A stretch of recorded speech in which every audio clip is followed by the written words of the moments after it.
的演讲者，我们还是xanya Sofra. Yes. I was in China as well. It's great to hear. And 去年他来过，我们在同一个会场，我们一起演讲过。非常高兴他今年又来到了我们的现场，给我们发表他的研究结果。那么他是一位纽约大学神经科学的博士，也是伦敦大学生物科学的博士。Good afternoon, and thank you for having me again in AMWC. And let's go back. Basically, what we do and how we treat ourselves does determine how long we're going to live, as well as our genes, of course. So I have no conflict of interest. This is a review of over 390 recent articles, and of course from before. And this is my books that have been translated in 12 different languages. And several of the articles that I based this lecture today, this is all my publications in many different journals. So human health is very well related to the gut microbiome, the health of the hormonal balance and proteostasis. And I will talk later on about what proteostasis is. A very, very important concept. Now, the gut microbiome is basically a group of microorganisms. It's a group of bacteria, but they're good bacteria that they can actually sustain our health. And there are also what we call archaea, like ancient mechanisms that have been there. And it's about 38 trillion of microorganisms, almost as many as the cells in our human body. So the gut microbiome is affected by both genetics, of course, but also the lifestyle. So like I said, what we do every day, what we eat, determines how long we're going to live. So that's a very important consideration. So you have the lifestyle habits, unhealthy diet, smoking, alcohol, sugar, fat, antibiotics, excessive proteins, inactivity, and stress. Basically will create several problems that have to do with gut dysbiosis. And then you have the probiotics, exercise, and of course other lifestyle aspects that will lead to what we'll talk later about, the proteostasis. Very, very important concept. All that will basically lead to increased antioxidants, the lipid metabolism, low gut inflammation. And inflammation is aging and disease. Basically, that is the basis of aging and disease. Cancer is inflammation. So the gut inflammation is associated with what we call hormonal imbalance. When the hormones are imbalanced, we're treading into shaky ground. We cannot basically afford to kind of go on. Our health is disturbed.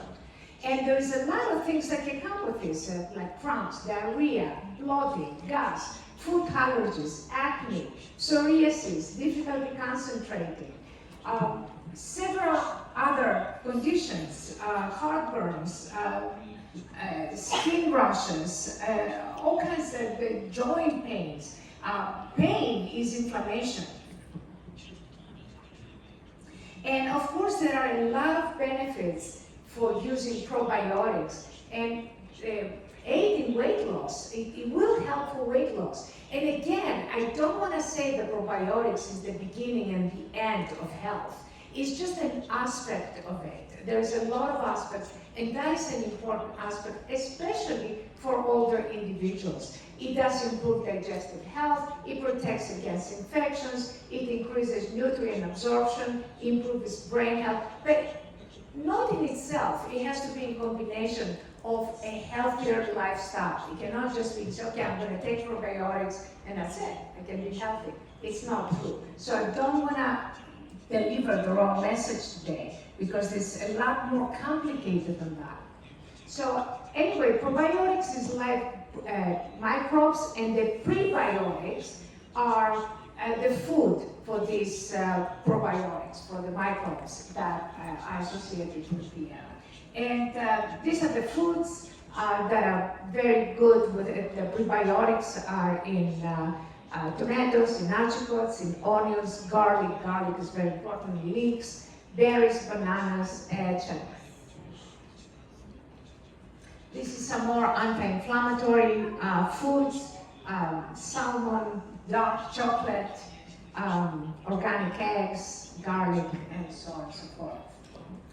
And again, this is the good and the bad bacteria. This is the good bacteria, the lactobacilli, the Escherichia coli, and then you have bad bacteria, basically like the Enterococcus that can create a lot of post-surgical infections, and other bacteria that Chlorostium difficile, that is basically bacteria that are associated with rotten foods, etc. And you have the microorganisms that live inside your intestines that influence the health in many ways. It basically, everything, the way you want to understand it is that everything in the body is interacting. So when it's not interacting properly, then you're going to have the inflammation, obesity, autism, cognitive disorders are going to be a part of it. Metabolism is affected, and immunity, and how all the system interacts. So there are several benefits. This is the benefits of Saccharomyces, a specific probiotic that supports bile and fluid balance and improves gut-mediated immunity and reduces intestinal pathogens and also reduces gut inflammation and supports the production of short-chain fatty acids. And this is the Bacillus coagulus probiotic, supports immune system, reduces bloating, and improves bowel motility.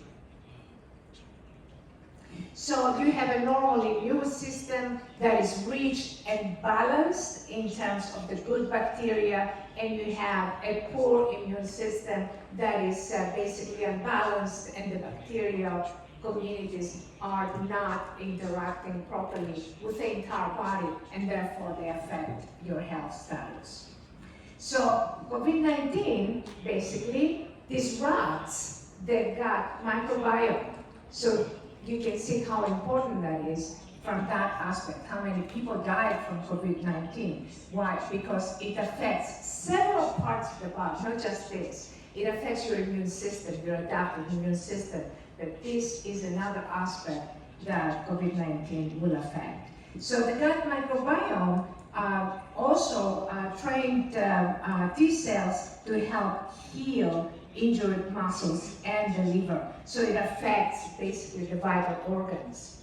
And the health tragedy of dysbiosis has to do with a number of issues. Reproductive system is affected, the whole system is affected, aging is speeded up, the thyroid function is affected, brain health, adipose tissue, you start getting more weight for no reason, you don't know why, but you just gain more weight. And there's a therapeutic effects of probiotics are primarily attributed to their direct and indirect effect on the GI tract, the gastrointestinal tract. And how this is the National Library of Medicine, so how we're talking about the gut-brain axis, how the gut and the brain interact basically to create that gut-brain axis that will enhance the neural signals, the hormones, the bile acids, and the gut microbiota. So the way you want to understand it is how the gut and the brain are interacting to maintain health.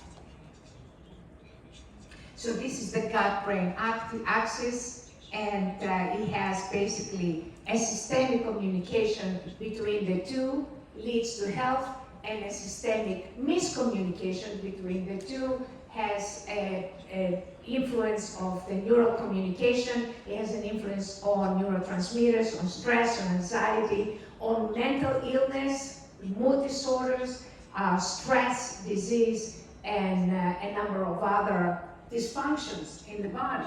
So everything goes wrong when this brain-gut axis is broken. Then a lot of things can go wrong as a result of that. But what I would like to focus and kind of deliver today is the importance of hormonal balance. And yes, the gut microbiome is very important in that aspect, but there is other aspects that can sustain the hormonal balance. And basically, this hormonal balance you want to establish because all of the neurotransmitters, and neurotransmitters are very important in mental illness. They're very important in depression, in schizophrenia, in manic depressive illness. It has to do with neurotransmitters. So all that, how we feel, how we express ourselves, how we, when we feel confident or not confident is very important, and it has to do with hormonal balance. And again, how the gut microbiome is connected to the brain and how the brain starts kind of organizing everything else. That is a very important message that I would like to deliver today, and how it will reduce the cortisol and the stress, boost metabolism, and regulate the tension. The most important thing that you need to know about hormonal balance is that it has to be balanced. Basically, you don't want to have too much, you don't want to have too little. You just have to have just enough. And that is the most important thing. And when you have hormonal balance, it's like you are on a ground that is moving, and of course you're going to lose your balance and you're going to fall. So this is how you want to kind of understand it. Now, there is a lot of obesity in this world, even China. What is obesity? Obesity is not just, eating, and you get obese. No, it's a systemic problem. And again, it's a systemic problem that will start with the gut microbiome, and then will continue with hormonal balance, and then it goes on and on and on from there. And what happens if you have gut inflammation and hormonal imbalance? You can go to the gym and you're sweating and you're trying and nothing happens. Why? Because your system is not working properly. So that's why all of those things that we're talking about, probiotics, that's why they're important, because they contribute to this hormonal balance that will help you basically regain your health. And what you need to understand is that it's not the actual gym, it's not working out, it's not walking that does the job. It's the hormones, it's how the hormones are balanced. Because this guy, for example, he has an IGF-1 deficiency, and no matter how much he works out, nothing's gonna happen. And this guy doesn't, and what he does is translated into muscle growth. So hormonal balance is a very important aspect of the system. And of course, imbalance is a tragedy. You're gonna lose your hair, you're gonna have pigmentations, you're gonna be very anxious and stressed out, and you're gonna start kind of either holding it in or yelling at everybody, and you're gonna get fat.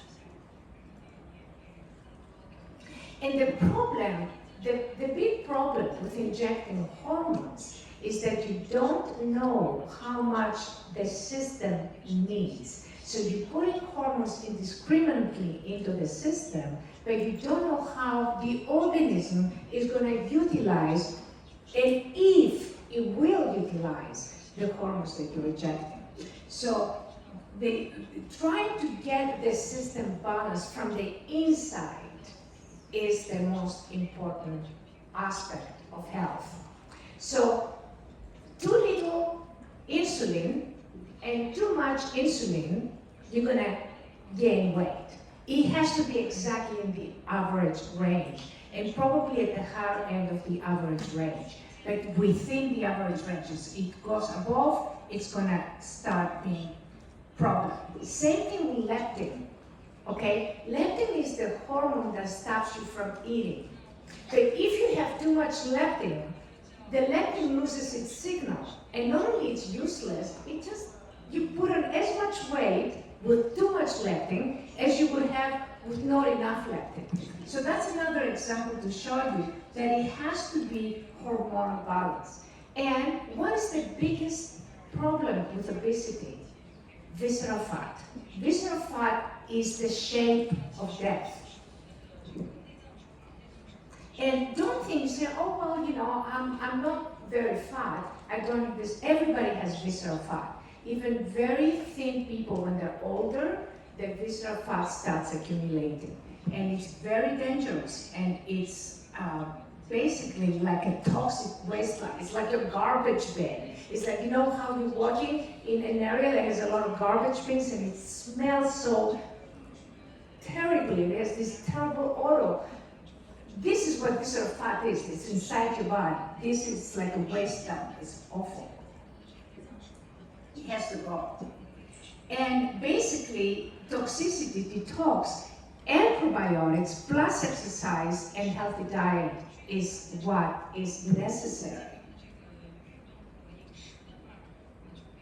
So, when you have the probiotics plus the exercise and a healthy diet, and it can be different types of exercise, it can be effortful, it can be effortless exercise, it can boost your metabolism. We've done a study, we have done many studies, but this one is one study, 150 subjects, and we saw a significant increase in D3 after this specific way of working.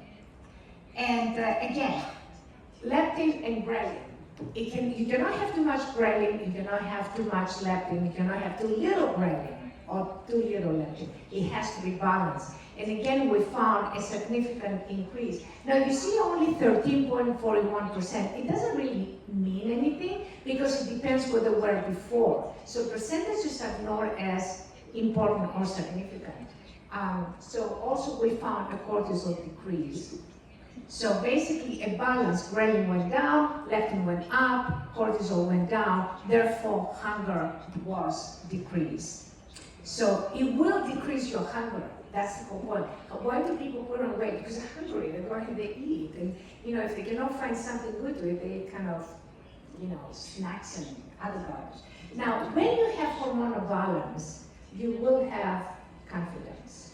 You will feel more confident. You come across, because when you don't have hormonal balance, when your thyroid is low and your cortisol is high, you're going to be stressed out, you're going to feel depressed. How can you have confidence that way? You cannot be confident.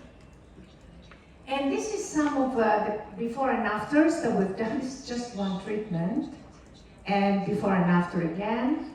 And let's talk about something very important. Perceived age reveals accelerated aging. When you look older, that means you're going to keep getting older faster, basically. And we age. What do we age? We have a pleasurable lifestyle. We don't have enough, basically, discipline to do what we have to do. And we age, additionally, and this is something that I have been reading a book about, a brainwashed book, and a lot of articles. We age because we misunderstand the causes of aging.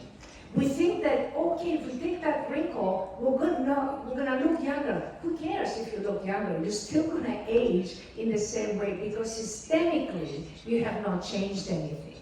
So we focus on the part instead of focusing on the whole. And youth and beauty depends on the interaction of about 100,000 proteins. How many of you have heard the miracle of collagen? And such a focus on collagen, it's just one out of the 100,000 proteins. So what's Okay, with risk collagen, that does not mean we're gonna stop aging. Why? Because aging is the result of all 100,000 proteins, and this is what we call homeostasis. And RF and lasers will denature proteins. Not just that, all heat will do that. It normally denatures proteins. When a protein is like the brains of the cell. When the protein is denatured, then the structure is dissolved. And when they are unfolded, they cannot produce it, they cannot function. It's like the cell is brain dead with a denatured protein.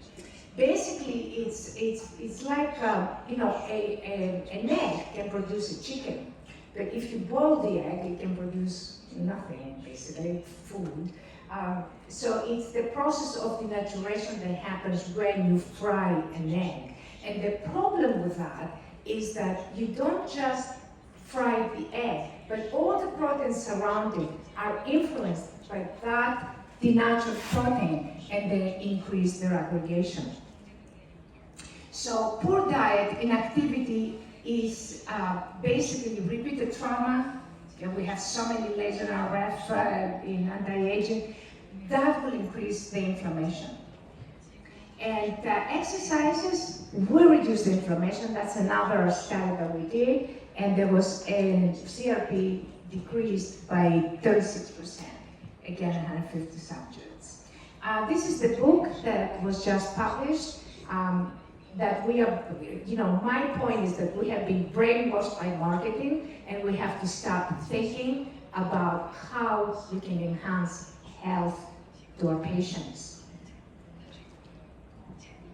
So that's another article I just published it actually last week. So we don't have to age if we are, we're gonna age, but you can delay aging, okay? Aging is a normal process. But we can delay aging, we can get the best of our lives, basically, if we start understanding not just the amount of hormones that has to be in the system to create the balance, but the communication between these hormones, and how this is, now this is a new kind of signaling science that has come in, like the FRET, and they're looking at protein folding with many different methods. There's a lot, dozens of papers out on the internet. This is all new research, basically. And what proteostasis is very much like hormonal balance. Hormones are proteins. So hormonal balance is an aspect of proteostasis. Proteostasis is the balance of all these hormones that we have, about 400,000. There's a lot of undiscovered hormones today that we don't, and that is what we call proteostasis. We need to understand what proteostasis is. So we don't have to age if we start understanding the interaction of these elements. And I can assure you that as 4 people, we cannot go back in time. It's impossible. However, molecular mechanisms go back and forth in time routinely. Like ATP becomes ADP, it becomes AMP, depending on one phosphate. They put the phosphate again, they become ATP. They go back and forth in time. It is the same thing. Many aspects of our system go back and forth in time only at the molecular level. So focusing on the molecular level and understanding how the molecular level balances different aspects of itself is the secret of anti-aging medicine. This is where we should be focusing. Cellular processes, metabolic processes, regulation of biological processes, macromolecule of metabolism, autophagy. That's a huge kind of mechanism inside that takes care of toxicity inside the cell. Without that, the cell will die much faster. Nucleotide metabolism, metabolic processes. There is a lot of different processes that we need to understand and take care of before we look at true anti-aging. Not just removing the wrinkle, but changing the system, enhancing the system to kind of get to a more healthy level, to a kind of a younger time than your age. So health is beauty, but beauty in itself is not health. And with this, I would like to conclude my lecture. If you do have any questions, please feel free to email me at science@ileos.com. Thank you very much.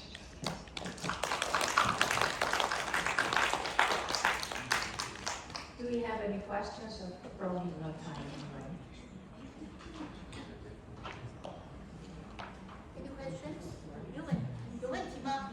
可以说中文吗？可以，就是现在，比如日本和国内流行的就是你的肠道菌群不健康，然后吃益生菌也没有用的话，他们提倡菌群移植。那这个事情，是比较成熟的，还是针对于一些疑难杂症，或高过敏体质没有办法很难调理的人群呢？就这种菌群移植。完全听到。I have no clue what you asked. I'm sorry. 对呀，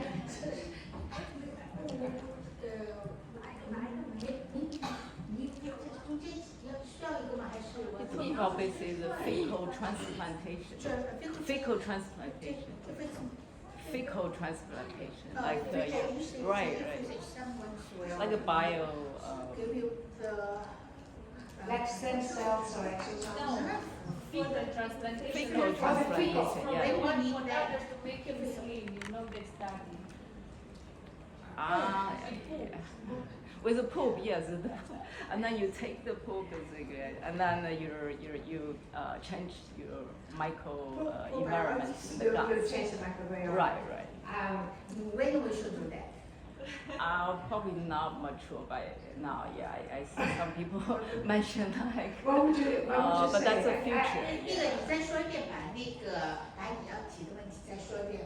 这是现在针对于肠道菌群不健康，通过检测发现肠道菌群不健康，然后导致的一些高过敏体质、免疫力低下。那现在在日本和在国内，然后就已经使用菌群移植。那想请问，这种菌群移植的这种手术方式，它对于改善高过敏体质、提升免疫力，然后还有综合性的去抗衰，它是有明确的临床的疗效吗？然后它能够维持多久呢？还是说它仅仅针对于一些疑难杂症？ Just translate it, it doesn't matter. I think there's a lot of methods that are very experimental, and as soon as there's a paper come out and everybody starts using it, you have to be very careful in utilizing these methods, because unless you have a longitudinal study, and I'm not exactly sure what you said or what you asked, because I don't speak Chinese, but unless you have a longitudinal study, not one, but many studies, like Dr. Mister said, you have to look at many, what you're going to see, you're going to have like 10 studies with 10 different conclusions. One of them is going to say this, the other one's going to say that. So you have to be very, very careful with kind of adopting these methods and utilizing them. I know you're anxious to find something that is great, but no matter what you do, you go around and around and around, and you come back to good diet, exercise, and lifestyle.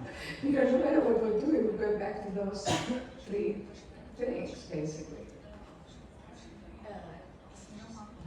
所以这最后表达的其实确认的是，那像肠道菌群移植这种，它仅仅可能是局限于日本或者是某一个国家的一些基础的或者是少案例的一些研究。其实，在国际上，包括在美国，那针对菌群移植的这种手术以及它的疗效、临床，其实并没有太成熟的一些案例或者是一些研究报告，可以这样理解吗？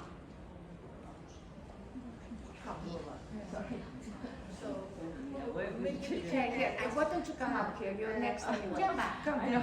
他那个我等会我来跟你讨论。上请教，不打不上讨论，上请教一下。对，所以现在就是 technologies about if we can do that in both maybe in China, maybe in Japan, there was a very for some research. research stage.